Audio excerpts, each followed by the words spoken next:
বৈশাখের প্রথম সপ্তাহে দেশের বিভিন্ন অঞ্চলে ঝরেছে স্বস্তির বৃষ্টি। এতে তীব্র গরমের অনুভূতিও কিছুটা কমেছে। এমন পরিস্থিতির মধ্যেই টানা ৫ দিন দেশের বিভিন্ন অঞ্চলে ঝড়সহ বৃষ্টির আভাস দিয়েছে আবহাওয়া অধিদপ্তর।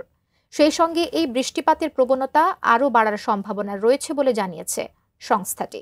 বিস্তারিত জানাচ্ছেন শেখ ফরিদ। দেশের বিভিন্ন অঞ্চলে টানা ৫ দিন বৃষ্টির আভাস দিয়েছে আবহাওয়া অধিদপ্তর। এমন আবহাওয়ার মধ্যে দেশের ৩ জেলার উপর দিয়ে সর্বোচ্চ ৬০ কিলোমিটার বেগে বজ্রসহ বৃষ্টির শঙ্কা প্রকাশ করেছে সংস্থাটি। আবহাওয়াবিদরা জানান, লঘুচাপের বর্ধিতাংশ পশ্চিমবঙ্গ ও তৎসংলগ্ন এলাকা পর্যন্ত বিস্তৃত রয়েছে। সেই সঙ্গে মৌসুমের স্বাভাবিক লঘুচাপ দক্ষিণ বঙ্গোপসাগরে অবস্থান করছে। এমন পরিস্থিতিতে ২২ এপ্রিল দেশের অভ্যন্তরীণ নদীবন্দরগুলোর জন্য দেওয়া এক সতর্কবার্তায় আবহাওয়া অধিদপ্তর জানিয়েছে, রংপুর, ময়মনসিংহ ও সিলেট জেলার উপর দিয়ে পশ্চিম বা উত্তর পশ্চিম দিক থেকে ঘন্টায় ৪৫ থেকে ৬০ কিলোমিটার বেগে অস্থায়ীভাবে দমকা বা ঝোড়ো হাওয়া বয়ে যেতে পারে। সেই সঙ্গে বৃষ্টি অথবা বজ্রসহ বৃষ্টি হতে পারে। তাই এসব এলাকার নদীবন্দরগুলোকে ১ নম্বর সতর্ক সংকেত দেখাতে বলা হয়েছে।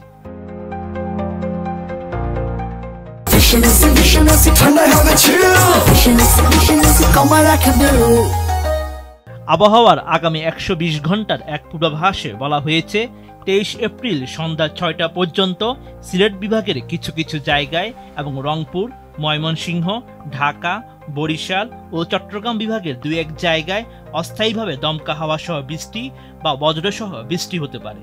তবে এই সময়ে সারা দেশে রাত ও দিনের তাপমাত্রা প্রায় অপরিবর্তিত থাকতে পারে।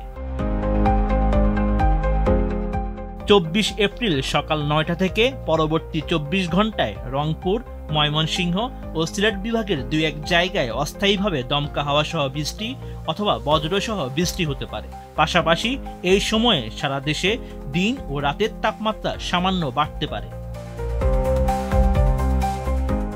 অন্যদিকে ২৫ এপ্রিল শুক্রবারের আবহাওয়া নিয়ে সংস্থাটি জানায়, রংপুর, ময়মনসিংহ ও সিলেট বিভাগের ২-১ জায়গায় অস্থায়ীভাবে দমকা হাওয়া সহ বৃষ্টি অথবা বজ্রসহ বৃষ্টি হতে পারে।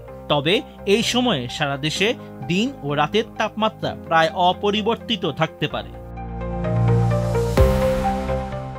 এছাড়া ২৬ এপ্রিল সকাল ৯টা থেকে পরবর্তী ২৪ ঘন্টায় রংপুর, ময়মনসিংহ ও সিলেট বিভাগের ২-১ জায়গায় অস্থায়ীভাবে দমকা হাওয়া সহ বৃষ্টি বা বজ্রসহ বৃষ্টি হতে পারে। সেই সঙ্গে এই সময়েও তাপমাত্রা প্রায় অপরিবর্তিত থাকতে পারে। Sheikh Farid, ATN news.